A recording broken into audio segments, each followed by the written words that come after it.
बिलोरा में रेत का अवैध कारोबार रोकने के लिए खंडवा जिला प्रशासन भले ही दावा कर ले, लेकिन हकीकत यह है प्रशासन के दावे खोखले साबित हो रहे हैं। रेत माफियाओं के आगे प्रशासन बेबस और लाचार नजर आ रहा है। राजस्व विभाग के अधिकारियों ने दाबिश दी, लेकिन रेत माफिया चकमा देकर भाग निकले। अब तक कोई बड़ी कार्रवाई इन लोगों पर नहीं हो सकी है। चौंकाने वाला नजारा सामने आया है। मांधाता थाना अंतर्गत नरसिंह कुंड से लेकर बिलोरा तक रेत माफिया नर्मदा नदी में पनडुब्बी मशीनें लगाकर रेत का अवैध उत्खनन कर रहे हैं। इतना ही नहीं, रेत निकालने के लिए पाइपलाइन भी डाल दी गई है। अनेक कश्तियों से रेत का अवैध उत्खनन व परिवहन किया जा रहा है।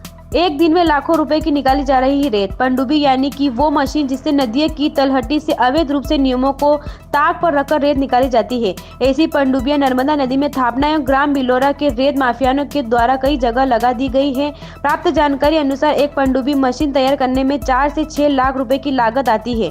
पनडुब्बी में बड़े ट्रक का इंजन इस्तेमाल होता है। नदी के तलहटी से रेत खींचने 40 से 50 फीट प्लास्टिक पाइप डाला जाता है।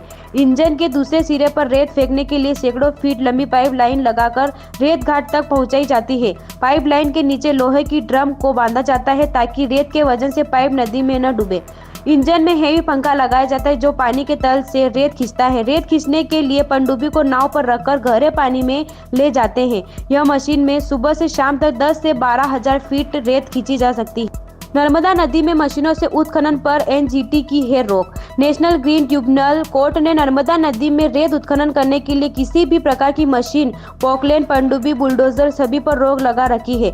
बिना पर्यावरणीय मंजूरी के रेत निकालना अवैध है। रोक के बावजूद एनजीटी के नियमों की धज्जियां उड़ाते हुए ग्राम थापना बिलोरा क्षेत्र के रेत माफियाओं द्वारा खुलेआम पनडुब्बी मशीनों से अवैध रेत उत्खनन किया जा रहा है। नियमों की उड़ाई जा रही है धज्जियां।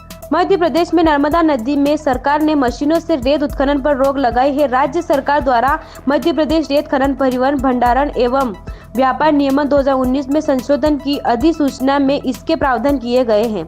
नए नियमों में नर्मदा नदी में मशीनों से रेत उत्खनन कार्य नहीं किया जा सकेगा, जबकि नर्मदा नदी में अवैध खनन को लेकर हमेशा सवाल उठते रहे हैं।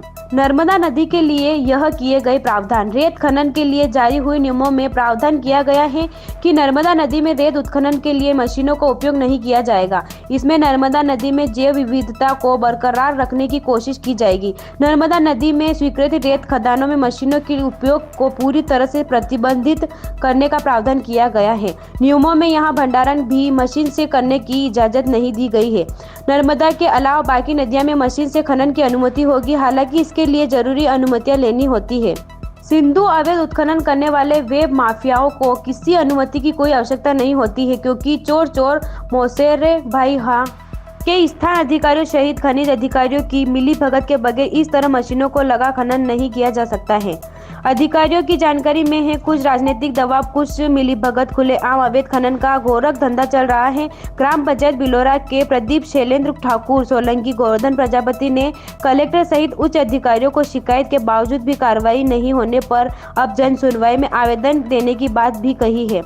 अवैध रेत खनन की जा रही है, आवेदन भी दिया है तथा कलेक्टर एवं मुख्यमंत्री को शिकायत कर अवैध रेत खनन बंद करने की मांग करते हुए अवैध रेत खनन माफिया के खिलाफ कार्रवाई की मांग की है।